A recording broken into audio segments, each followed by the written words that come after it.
X plaza plus में आपका स्वागत है। यह डिस्कस करने वाले हैं कक्षा 10th और सब्जेक्ट का नाम है फिजिक्स यानी भौतिकी। चैप्टर फर्स्ट है प्रकाश, परावर्तन तथा अपवर्तन से संबंधित जितने भी प्रश्न होंगे यहाँ पे टोटल यहाँ पे डिस्कस करने वाले हैं। तो हमारे वीडियो को अंत तक देखिए और साथ ही साथ आपने हमारे चैनल को अभी तक सब्सक्राइब नहीं करके रखे हैं तो प्लीज़ जाकर सब्सक्राइब कीजिए और अपने दोस्तों के साथ से शेयर कर दीजिए और लाइक जरूर कीजिएगा। चलिए आपके सेशन को शुरू करते हैं।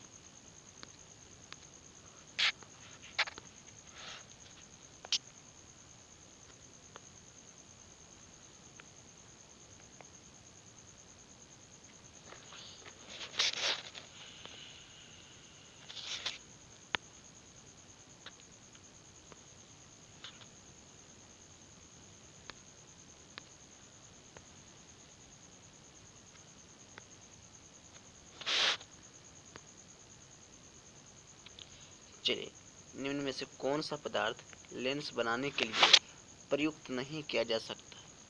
निम्न में से कौन सा पदार्थ लेंस बनाने के लिए प्रयुक्त नहीं किया जा सकता? तो उसका करेक्ट आंसर हो जाएंगे ऑप्शन नंबर डी, मिट्टी।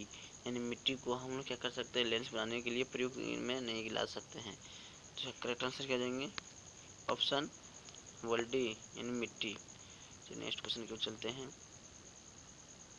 चलिए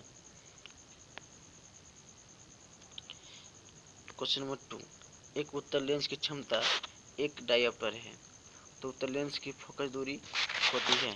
तो यहाँ पे जान लेते हैं, उत्तल लेंस है तो उत्तल लेंस का जो फोकस दूरी होती है वो क्या होती है, पॉजिटिव होती है। ठीक है, तो जिसका माइनस में है ये दोनों ऑप्शन नहीं होगा। तो अब जानेंगे क्या दोनों ए और सी में कौन सा उसका ऑप्शन सही होगा। तो शुरू करते हैं। देखिए हम जानते हैं कि डायोप्टर बराबर होता है 1/, फोकस दूरी। ठीक है, तो हम इसको इस प्रकार भी लिख सकते हैं कि फोकस दूरी बराबर 1/, डायोप्टर। हम क्या किए, यहाँ डायोप्टर कितना दिया हुआ 1/1, यानी कि आ गया कितना फोकस दूरी 1। अब जो ये जो आया फोकस दूरी वो क्या है, मीटर में आया है। क्या आया है, मीटर में। तो हम जानते हैं 1 मीटर बराबर कितना सेंटीमीटर होता है, तो 100 सेंटीमीटर होता है। समझ गए, 1 मीटर में 100 सेंटीमीटर होता है। तो उसका करेक्ट आंसर हो जाएंगे ऑप्शन नंबर सी, यानी कि 100 सेंटीमीटर इसका करेक्ट आंसर हो जाएंगे। और साथ ही साथ क्या होगा यहाँ पे, और लेंस का जो उत्तल लेंस की जो फोकस दूरी होती है ये पॉजिटिव होती है। और अभी हम बताए थे यहाँ पे 100 सेंटीमीटर, यहाँ इसका करेक्ट आंसर क्या देंगे ऑप्शन नंबर सी हो जाएंगे। चलिए नेक्स्ट की ओर चलते हैं।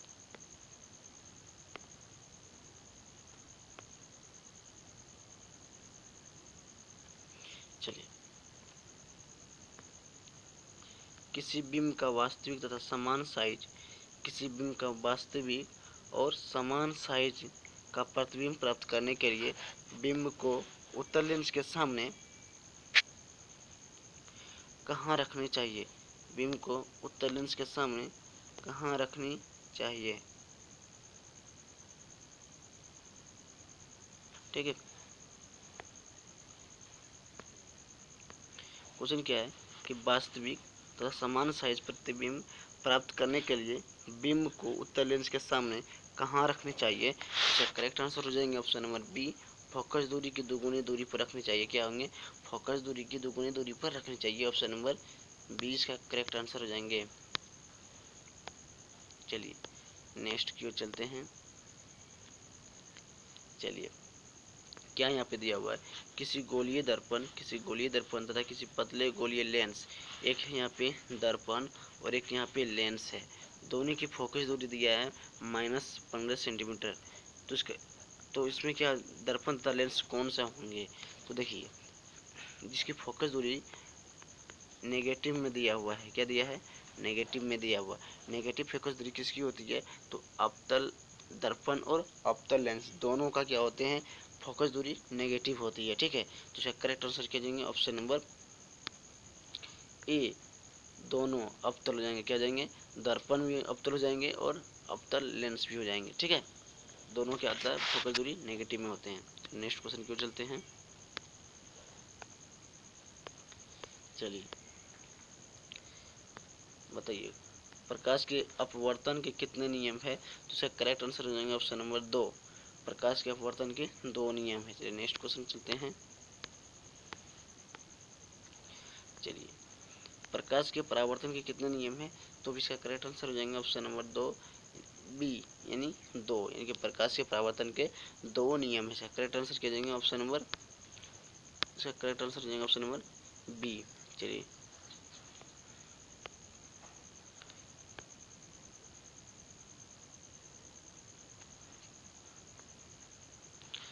सरल सूक्ष्मदर्शी में किसका उपयोग होता है? सरल सूक्ष्मदर्शी में किसका उपयोग होता है? तो इसका करेक्ट आंसर हो जाएंगे option number D, option number D उत्तर लेंस। क्या जाएंगे ऑप्शन नंबर डी उत्तर लेंस। करेक्ट आंसर क्या जाएंगे ऑप्शन नंबर डी। चलिए नेक्स्ट क्वेश्चन की ओर चलते हैं। किसी माध्यम के अपवर्तनांक का मान होता है, किसी माध्यम के अपवर्तनांक का मान होता है तो कितना होता है? तो इसका करेक्ट आंसर हो जाएंगे option number A sine i upon sine r, यानी कि म्यू बराबर जो होते हैं साइन आई बटा साइन आर। इसका करेक्ट आंसर हो जाएंगे, तो इसका करेक्ट आंसर क्या जाएंगे ऑप्शन नंबर ए। चलिए नेक्स्ट क्वेश्चन की ओर चलते हैं। चलिए एक उत्तल लेंस होता है, एक उत्तल लेंस कैसा होता है? तो इसका करेक्ट देखिए, एक उत्तल लेंस होता है, क्या होता है? इसका करेक्ट आंसर हो जाएंगे ऑप्शन नंबर सी, यानी किनारों की अपेक्षा बीच में मोटा होता है, किनारों की अपेक्षा बीच में मोटा होता है। यहाँ देखिए ये जो साइज है यहाँ पे मोटा है और किनारों पे पतला, यानी कि किनारों की अपेक्षा बीच में मोटा होता है। करेक्ट आंसर हो जाएंगे option number C. Next question चलते हैं। चलिए अवतल लेंस का आवर्धन यानी m बराबर होता है, किसके बराबर होता है? तो अवतल लेंस का आवर्धन किसके बराबर होता है? तो इसका करेक्ट आंसर हो जाएंगे ऑप्शन नंबर डी, यानी v बाई यू। ठीक है, v बाई यू। ठीक है, इसका करेक्ट आंसर क्या देंगे option number D v by you. चलिए नेक्स्ट क्वेश्चन चलते हैं। चलिए गोली दर्पण में फोकसांतर एवं वक्रता त्रिज्या के बीच संबंध होता है। चलिए फोकसांतर को हम किससे लिखते हैं? फोकसांतर को लिखते हैं एफ से, और वक्रता त्रिज्या को कैसे लिखते हैं? इसको लिखते हैं आर से। ठीक है, तो यहाँ पे स्मॉल आर दिया है, कोई दिक्कत नहीं है। तो इसका करेक्ट आंसर हो जाएंगे ऑप्शन नंबर, तो करेक्ट आंसर हो जाएंगे ऑप्शन नंबर ए, आर बराबर 2f। क्या जाएंगे? आर बराबर 2f।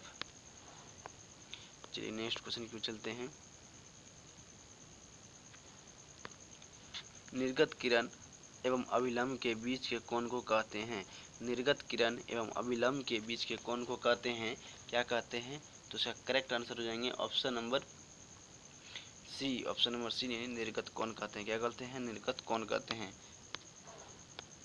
चलिए नेक्स्ट क्वेश्चन की ओर चलते हैं। 1 मीटर फोकस दूरी वाले उत्तल लेंस की क्षमता होगी, 1 मीटर फोकस दूरी वाले उत्तल लेंस की क्षमता होगी, तो इसका करेक्ट आंसर क्या जाएंगे? देखिए यहाँ पे आपको ध्यान देना है, यदि यहाँ पे उत्तल लेंस कह रहे हैं तो इसकी जो फोकस दूरी, इसकी जो क्षमता होंगे, क्या देखिए इसकी जो फोकस दूरी होती है पॉजिटिव में होते हैं। क्या होते हैं? ये फोकस दूरी जो होती है पॉजिटिव में होता है उत्तल लेंस की। तो यहाँ पे देखना ये वाला तो नहीं होगा ऑप्शन, जो नेगेटिव वाला है। देखिए 1 मीटर है तो ये भी तो नहीं होगा ऑप्शन। क्यों नहीं होगा तो बता रहे हैं आपको। हम जानते हैं कि डायोप्टर बराबर होता है, या पावर वाला होता है 1/f होता है, यानी कि फोकस दूरी होती है। तो f यहाँ पे दिया हुआ है, कितना दिया? 1/1 मीटर दिया है। तो क्या इसका आंसर हो जाएंगे 1 डायोप्टर हो जाएंगे। ऑप्शन नंबर 20 का करेक्ट आंसर हो जाएंगे। चलिए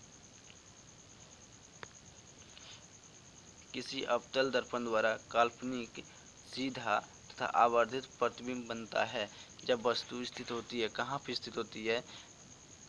जिससे क्या होता है? अवतल दर्पण द्वारा काल्पनिक बनता है, सीधा बनता है और वस्तु से बड़ा बनता है। तो कहाँ पे होनी चाहिए?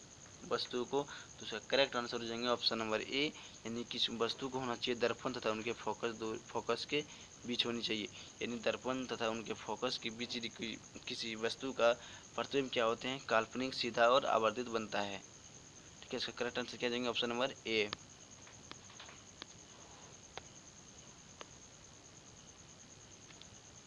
चलिए नेक्स्ट क्वेश्चन क्यों चलते हैं। किस दर्पण द्वारा प्रतिबिंब सीधा एवं छोटा होता है, किस दर्पण द्वारा प्रतिबिंब सीधा एवं छोटा होता है, तो इसका करेक्ट आंसर हो जाएंगे ऑप्शन नंबर ए, उत्तल दर्पण द्वारा। ठीक है, चलिए नेक्स्ट क्वेश्चन क्यों चलते हैं। अवतल दर्पण कहलाते हैं कौन सा दर्पण भाई, अवतल दर्पण कहलाते हैं, तो इसका करेक्ट आंसर हो जाएंगे ऑप्शन नंबर ए, अभिसारी। क्या हो जाएंगे, अवतल दर्पण को हम अभिसारी बोलते हैं। ठीक है, क्या बोलते हैं, अभिसारी बोलते हैं। जब उत्तल दर्पण की बात करेंगे, किसका, उत्तल दर्पण की बात करेंगे, तो इसका क्या जाएंगे, अपसारी। इसको क्या बोलते हैं, उत्तल दर्पण को अपसारी कहते हैं। ठीक है, और यहाँ पे क्या दिया है, अवतल दर्पण कहलाती है कैसे, इसको बोलते हैं अभिसारी। ऑप्शन नंबर ए इसका करेक्ट आंसर हो जाएंगे। चलिए नेक्स्ट क्वेश्चन क्यों चलते हैं। उत्तल दर्पण से बना प्रतिबिंब होता है, उत्तल दर्पण से बना प्रतिबिंब होता है, तो इसका करेक्ट आंसर हो जाएंगे ऑप्शन नंबर ए, काल्पनिक एवं छोटा होता है, यानी काल्पनिक और वस्तु से छोटा होता है। इसका करेक्ट आंसर हो जाएंगे ऑप्शन नंबर ए। चलिए नेक्स्ट क्वेश्चन क्यों चलते हैं। निम्नलिखित में से किस दर्पण द्वारा किसी वस्तु का वास्तविक प्रतिबिंब प्राप्त किया जा सकता है, निम्नलिखित में से किस दर्पण द्वारा किसी वस्तु का वास्तविक प्रतिबिंब को आपको प्राप्त किया जा सकता है, तो उसका करेक्ट आंसर हो जाएंगे ऑप्शन नंबर बी। क्या देंगे, ऑप्शन नंबर बी, अवतल दर्पण द्वारा। किसके द्वारा, अवतल दर्पण द्वारा क्या जाएंगे, किसी वस्तु द्वारा, दर्पण द्वारा किसी वस्तु का वास्तविक प्रतिबिंब प्राप्त किया जा सकता है। इसका करेक्ट आंसर क्या देंगे ऑप्शन नंबर बी। चलिए नेक्स्ट क्वेश्चन पे चलते हैं। निम्नलिखित में से किसमें बड़ा और वास्तविक प्रतिबिंब बनता है, निम्नलिखित में से किसमें बड़ा और वास्तविक प्रतिबिंब बनता है, तो इसका करेक्ट आंसर हो जाएंगे ऑप्शन नंबर सी। क्या देंगे, ऑप्शन नंबर सी, अवतल दर्पण। अवतल दर्पण में बड़ा होते प्रतिबिंब और वास्तविक होते हैं। इसका करेक्ट आंसर हो जाएंगे ऑप्शन नंबर सी, अवतल दर्पण। चलिए नेक्स्ट क्वेश्चन क्यों चलते हैं। समतल दर्पण द्वारा बना प्रतिबिंब हमेशा कैसा होता है, समतल दर्पण द्वारा बना प्रतिबिंब हमेशा कैसा होता है, तो इसका करेक्ट आंसर हो जाएंगे ऑप्शन नंबर बी, काल्पनिक होता है। क्या होता है, काल्पनिक। ये समतल दर्पण द्वारा बना प्रतिबिंब हमेशा क्या होते हैं, काल्पनिक होता है। इसका करेक्ट आंसर क्या देंगे ऑप्शन नंबर बी, चलिए काल्पनिक होता है। चलिए नेक्स्ट क्वेश्चन की चलते हैं। किसी वस्तु का आवर्धित प्रतिबिंब बनता है, किसी वस्तु का आवर्धित प्रतिबिंब बनता है, किनसे बनता है भाई, तो इसका करेक्ट आंसर हो जाएंगे ऑप्शन नंबर ए, अवतल दर्पण द्वारा। क्या देंगे, अवतल दर्पण द्वारा किसी वस्तु का आवर्धित प्रतिबिंब बनता है, यानी वस्तु से बड़ा प्रतिबिंब बनता है, तो इसका करेक्ट आंसर हो जाएंगे ऑप्शन नंबर ए, अवतल दर्पण। चलिए नेक्स्ट क्वेश्चन में चलते हैं। चलिए, काल्पनिक प्रतिबिंब हमेशा होता है, काल्पनिक प्रतिबिंब हमेशा होता है, कैसा होता है, तो उसका करेक्ट आंसर हो जाएंगे ऑप्शन नंबर ए, सीधा होता है। क्या होते हैं, सीधा होते हैं। इसका करेक्ट आंसर क्या जाएंगे ऑप्शन नंबर ए। चलिए नेक्स्ट क्वेश्चन की बात करते हैं। किस दर्पण में हमेशा आभासी और छोटा प्रतिबिंब बनता है, किस दर्पण में हमेशा आभासी और छोटा प्रतिबिंब बनता है, तो उसका करेक्ट आंसर हो जाएंगे ऑप्शन नंबर बी, यानी उत्तल दर्पण। उत्तल दर्पण में क्या होते हैं, जो हमेशा आभासी प्रतिबिंब बनता है और वस्तु से छोटा प्रतिबिंब बनता है, तो उसका करेक्ट आंसर हो जाएंगे ऑप्शन नंबर बी। चलिए नेक्स्ट, उत्तल दर्पण। नेक्स्ट क्वेश्चन की चलते हैं। निम्न में से किस दर्पण की फोकस दूरी धनात्मक होती है, निम्न में से किस दर्पण की फोकस दूरी धनात्मक होती है, यानी पॉजिटिव होती है, तो इसका करेक्ट आंसर हो जाएंगे ऑप्शन नंबर, चलिए तो इसका करेक्ट आंसर हो जाएंगे ऑप्शन नंबर बी, यानी उत्तल दर्पण। क्या जाएंगे ऑप्शन नंबर बी, यानी उत्तल दर्पण। चलिए, गोलीय दर्पण के ध्रुव और फोकस के बीच की दूरी को क्या कहते हैं, गोलीय दर्पण के ध्रुव और फोकस के बीच की दूरी को क्या कहते हैं? तो इसका करेक्ट आंसर हो जाएंगे ऑप्शन नंबर बी यानी फोक्सांतर। क्या जाएंगे? ऑप्शन नंबर बी यानी फोक्सांतर हो जाएंगे। ठीक है, चलिए नेक्स्ट क्वेश्चन की चलते हैं। वक्रता त्रिज्या एवं फोकस दूरी एफ में संबंध है। वक्रता त्रिज्या एवं फोकस दूरी एफ में संबंध है, तो इसका करेक्ट आंसर हो जाएंगे ऑप्शन नंबर ए। ऑप्शन नंबर ए, एफ बराबर r/2। क्या जाएंगे? एफ बराबर r/2। चलिए नेक्स्ट क्वेश्चन की ओर चलते हैं।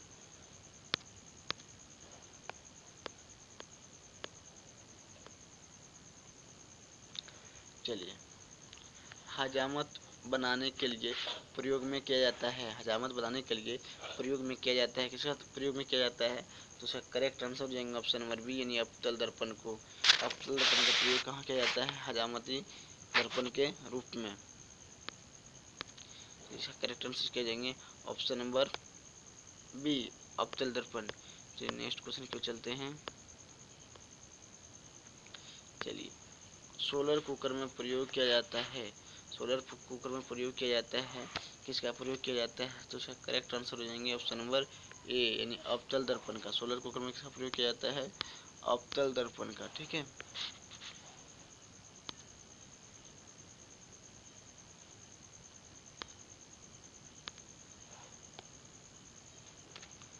चलिए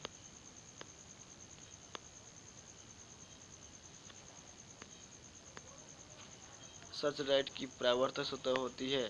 सर्च लाइट की परावर्तक सतह होती है, तो इसका करेक्ट आंसर क्या जाएंगे? ऑप्शन नंबर बी यानी कि अवतल दर्पण होती है। क्या सर्च लाइट की परावर्तक सतह कैसी होती है?